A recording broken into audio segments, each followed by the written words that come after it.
Hello and welcome to Bounding Into Comics. My name is John Trent. I'm the founder and editor-in-chief at Bounding Into Comics.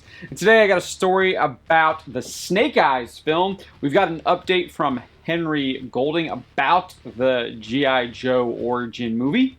So, actor Henry Golding recently provided an update on the upcoming Snake Eyes film, where he plays a race-swapped version of Snake Eyes. Golding spoke with EW where he described the new G.I. Joe film saying, quote, "I think the heart of this story really is who Snake is and his journey as a person, really, understanding his motivations.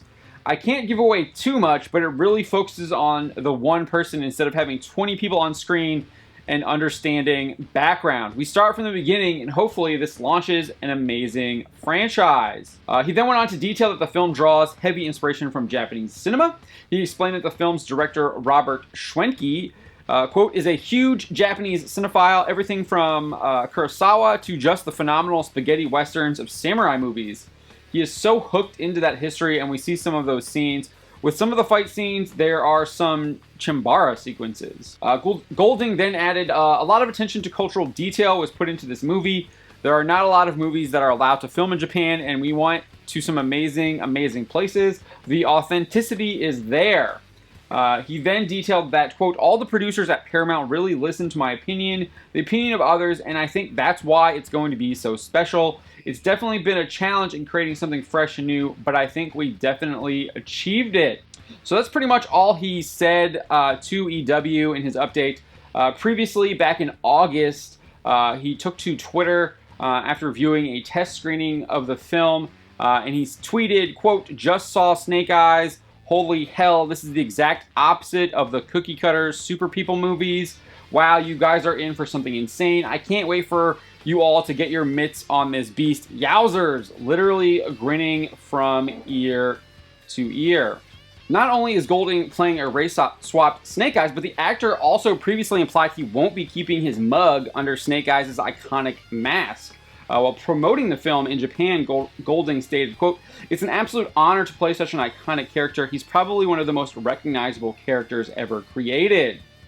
And for us to never really see what is beneath the mask, I think it always missed something. Snake Eyes was always seen as a weapon, as almost an inanimate object, but when you get to see someone's eyes, you get to see their past, you get to see their future, you get to see the personality behind that. And so we throw it back right to the beginning and see how he progresses and how he develops into this most sort of amazing character."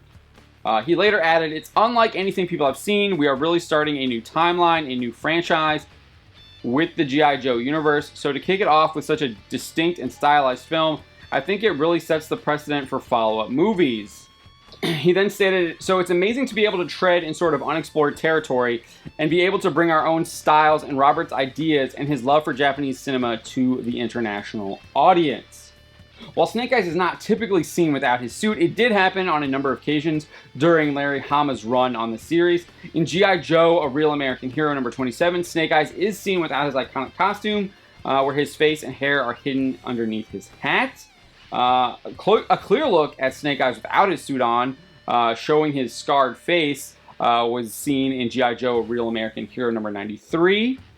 While his face might have been shown a few times during his comic run, the fact that he is typically seen underneath his mask is, as Golding himself admits, one of the reasons why he is, quote, "one of the most recognizable characters ever created."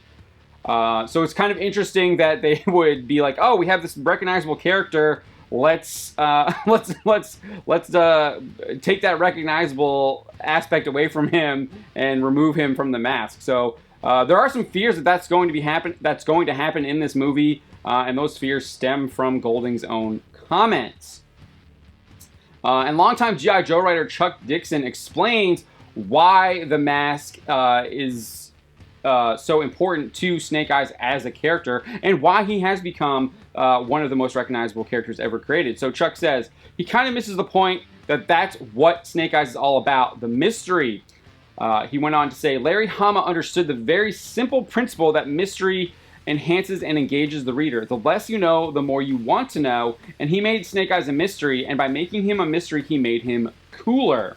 The other thing that Larry understands, and I learned over time, writing comics, is that kids, who are supposed to be our primary audience, Kids love to project themselves on their heroes, and who better project yourself on than Snake Eyes? We don't know what he looks like, and he doesn't talk, so any kid could imagine that they are Snake Eyes. So yeah, I think he's right there. I think the mystery about Snake Eyes really does draw you to him, and the fact that he is this silent character and that kids can project themselves onto him does enhance that mystique of him as well.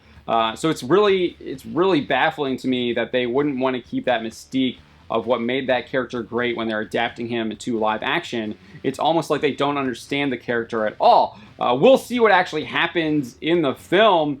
It seems like they might be telling a whole origin story for Snake Eyes, where he's not even Snake Eyes in the beginning of the film, and then he becomes Snake Eyes later on. We'll see if that's what we get. I found it interesting that he says it's not like a cookie cutter superhero story, but when he actually describes it as an origin story, that's exactly what it sounds like.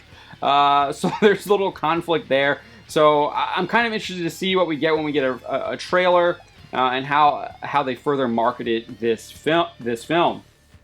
So I just wanted to give you that update from Henry Golding about the Snake Eyes film. Let me know what you think. Leave a comment in the comments below. My name is John Trent, and you've been watching Bounding Into Comics. I will have another video for you on Monday.